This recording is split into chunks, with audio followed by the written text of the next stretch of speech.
Graça e paz, eu tenho uma palavra de Deus para você.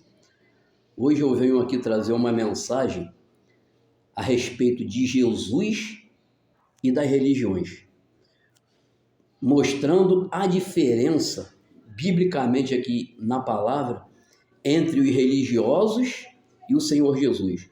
Porque, na verdade, a religião e os religiosos não pregam o evangelho de Jesus. Eles pregam o moralismo religioso e por isso vivem condenando as pessoas, e muitos, às vezes, dos pecadores até se achegam a esses locais e eles querem colocar os pecadores para fora porque eles querem a pessoa já pronta.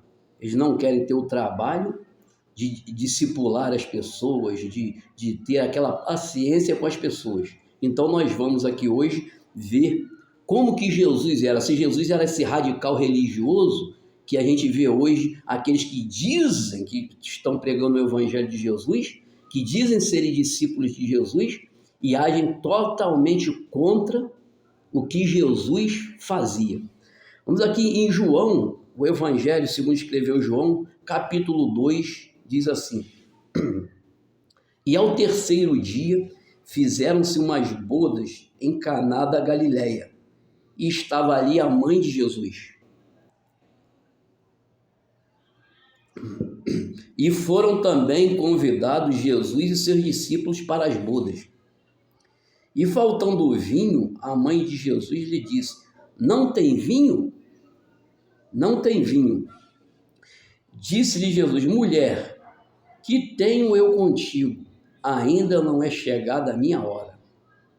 Sua mãe disse aos empregados: Fazei tudo quanto ele vos disser. E estava ali posta 6 talhas de pedra para a purificação dos judeus, e em cada uma cabiam 2 ou 3 metretas. Disse-lhe Jesus: Enchei de água essas talhas. E encheram-nas até em cima. E disse-lhe: Tirai agora e levai ao mestre-sala. E levaram. E logo que o mestre-sala provou a água feita em vinho, não sabendo de onde viera, se bem que o sabiam os empregados que tinham tirado a água, chamou o mestre-sala ao esposo e disse-lhe: Todo homem põe primeiro o vinho bom, e quando já tem bebido bem, então o inferior, mas tu guardaste até agora o bom vinho.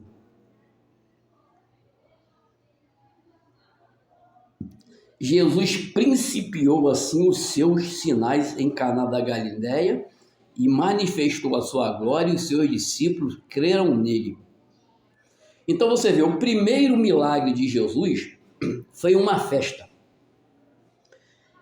E você vê como Jesus não era radical, que já havia essa festa se prolongado um tempo. E as pessoas que estavam naquela festa já haviam bebido bastante vinho, quer dizer, elas já estavam como? Já estavam, tontas, ou meio bêbadas. Mas você vê que Jesus, quando foi-lhe pedido para que ele tomasse uma providência quanto àquela situação, você vê que Jesus não, como a gente diz muitas vezes lá no Rio, não botou água no chope. Jesus não usou ali a religiosidade. Ele podia ter falado: não vou mais dar vinho para esse povo ali, esse povo já está tudo bêbado, vou dar mais vinho para eles. Jesus fez o quê? Jesus fez lá o milagre, principiou o seu milagre fora da religiosidade. Jesus não botou carga pesada em ninguém. Jesus, já que a festa para continuar ali a bom termo precisava do vinho para não envergonhar o noivo, para não envergonhar aquelas pessoas, Jesus fez o milagre e ainda fez o milagre ainda com o melhor vinho, entendeu? E sabe o que Jesus ainda fez esse milagre com o melhor vinho? E ainda usou, sabe o que ele usou? As talhas da purificação. E aquelas talhas da purificação, elas eram pelos judeus usadas para lavar as mãos como um ritual espiritual de purificação, porque eles achavam que quando eles estavam andando no meio do povo, pecador, no mercado e lá tudo mais, quando eles tocavam nas pessoas ou tocavam nas coisas, que eles ficavam impuros. Então, toda vez que eles iam comer alguma coisa, eles lavavam as mãos como um ritual de purificação. Não era como um ritual de higiene igual nós usamos hoje, não. Para eles era um ritual de purificação. Então, aí você já vê a diferença de Jesus. Que Jesus já não entrou naquele falso moralismo religioso. Vamos aqui em Mateus também, Mateus capítulo 15, falando a respeito dessa questão da purificação.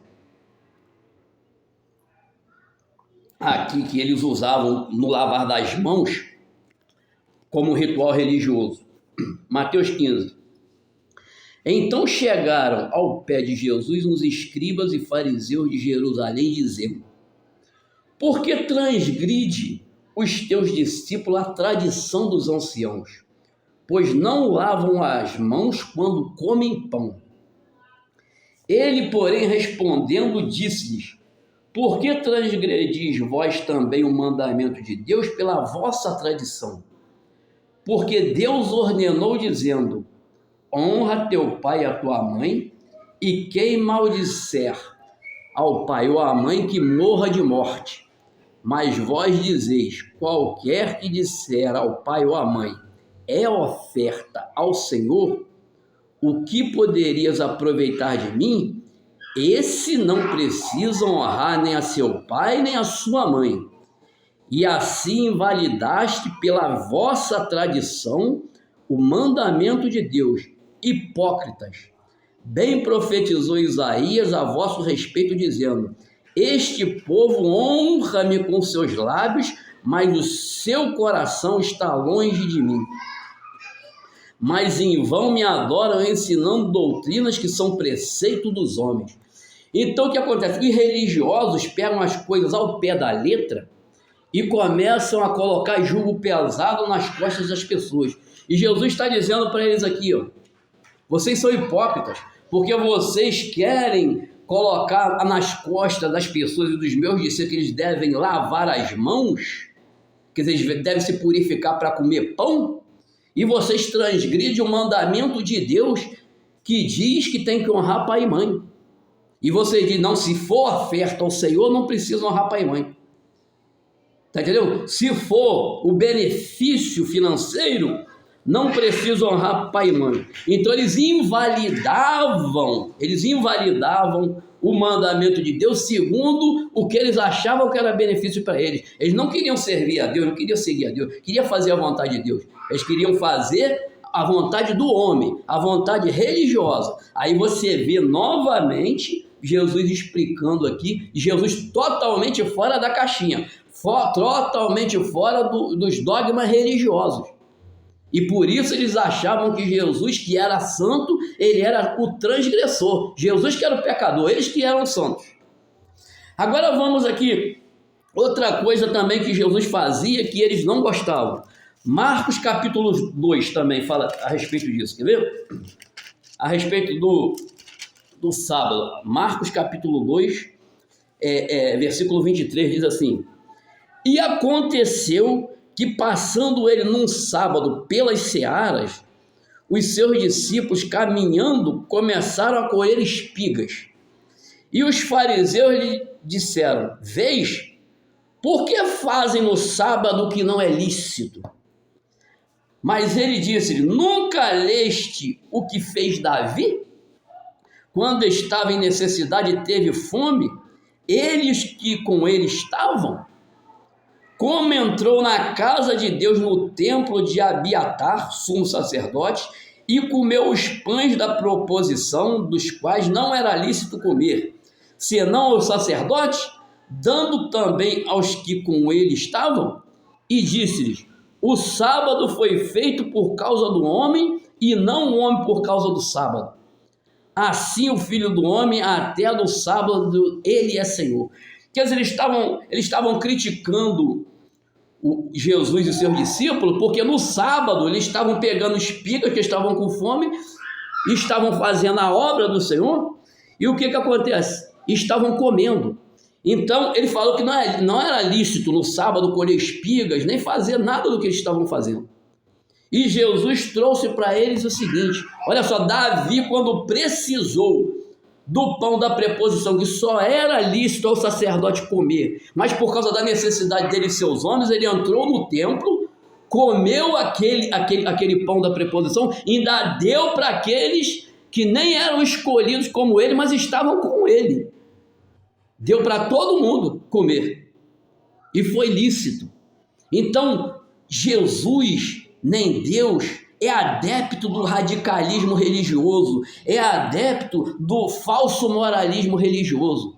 Você vê que Jesus aqui está demonstrando totalmente o contrário do que os falsos moralistas religiosos que vivem condenando as pessoas fazem. E por isso há tantas pessoas que querem distância, muitas vezes, de Deus e de Jesus, achando que Jesus tem alguma coisa a ver com esses aí que pregam, dizendo que estão pregando o evangelho de Jesus e não estão pregando o evangelho de Jesus nada. Eles estão pregando o seu próprio evangelho, o seu próprio entendimento, a sua própria religiosidade por falta de conhecimento. Então, eles achavam que cumprindo esses rituais religiosos, eles estavam agradando a Deus e por isso eles tinham o que é a vida eterna. Por isso eles eram filhos de Deus.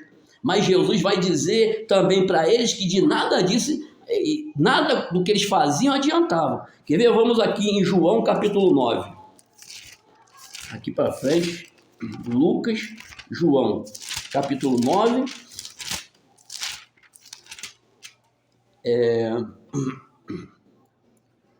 Capítulo 9 de João. Vamos aqui. Aqui a partir do 9, a partir do versículo 23. É isso?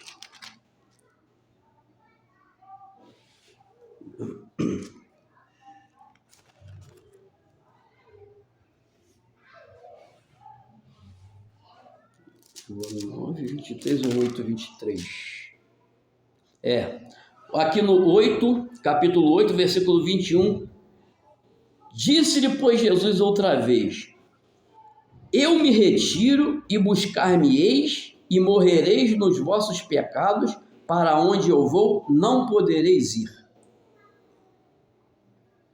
Diziam, pois, os judeus: porventura quererá matar-se a si mesmo? Pois diz, para onde eu vou não podeis vos ir? E dizia-lhes, vós sois de baixo, eu sou de cima. Vós sois deste mundo, eu não sou deste mundo. Por isso vos disse que morrereis em vossos pecados. Porque se não crerdes que eu sou, morrereis nos vossos pecados. Disseram-lhe, pois, quem és tu? Jesus lhe disse, isto mesmo que já desde o princípio vos disse. Muito tenho que vos julgar, muito tenho que dizer e julgar de vós, mas aquele que me enviou é verdadeiro, e o que dele tenho ouvido, isto fala ao mundo. Mas não entenderam que ele lhe falava do Pai. Disse-lhes, pois, Jesus, quando levantarde o Filho do Homem, então conhecereis que eu sou, e que nada faço por mim mesmo, mas faço como meu Pai me ensinou. E aquele que me enviou está comigo. O Pai não tem me deixado só, porque eu faço sempre o que lhe agrada. Dizendo ele essas coisas, muitos creram nele. Jesus dizia, pois, aos judeus que criam nele, se vós permanecerdes na minha palavra, verdadeiramente sereis meus discípulos, e conhecereis a verdade, e a verdade vos libertará. Responderam-lhe, somos descendência de Abraão, e nunca servimos a ninguém. Como dizes tu, sereis livres. Quer dizer, eles criam na religião, eles criam em Abraão, criam que eles eram descendência de Abraão, e achavam que isso estavam lhe garantindo Hoje muitos creem na sua religião, creem no seu pastor, creem na sua denominação, creem nos homens e creem na doutrina terrena, na religião. Mas o que Jesus está falando aqui, não adianta não. A única coisa que adianta está no versículo 24. Veja bem aqui. Por isso vos disse que morrereis em vossos pecados, porque se não crerdes que eu sou, morrereis nos vossos pecados. Jesus está invocando aqui o nome do Eterno, está invocando a eternidade. Para você ser salvo, para você ter os pecados perdoados, você tem que colocar a sua fé em Jesus, você tem que crer que Ele é. Não é que a sua religião é, não é que você é, não é que a sua santidade é, não, que Ele é. Não é crer em Abraão, sou filho de Abraão, sou descendência de Abraão, sou pastor da igreja, sou apóstolo, presbítero, sou o que for. Você tem que crer que Jesus é o eterno, porque o que ele falou aqui no 26? Muito tenho que dizer e julgar de vós. Quer dizer, quando eu creio que Jesus é, quando eu for diante do tribunal de Deus, eu vou para lá não para ser julgado, mas para ser absolvido. Por quê? Porque eu vou lá já com o julgamento pronto, chego lá em Jesus. Chego lá justificado. Agora, se eu for através da minha religião, da minha santidade, de toda esse falso moralismo religioso, eu vou chegar lá e não vou ter, sabe o quê? Não vou ter a redenção, não vou ter a justificação. Porque Jesus, para mim, não vai adiantar de nada. Então é muito importante. É muito importante, o que é mais importante para nós é isso aí, é crer que Ele é o eterno.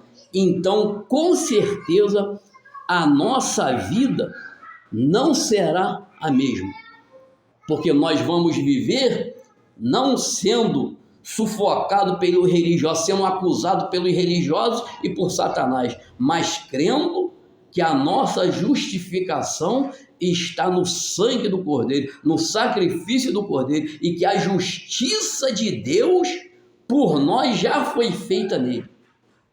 Então é isso que é o mais importante para sabermos e permanecermos aí com certeza, com a fé depositada nele. Então, com certeza, seremos bem-sucedidos em o nome do Senhor Jesus. Que o Espírito Santo venha falar melhor em cada coração. Glória a Deus.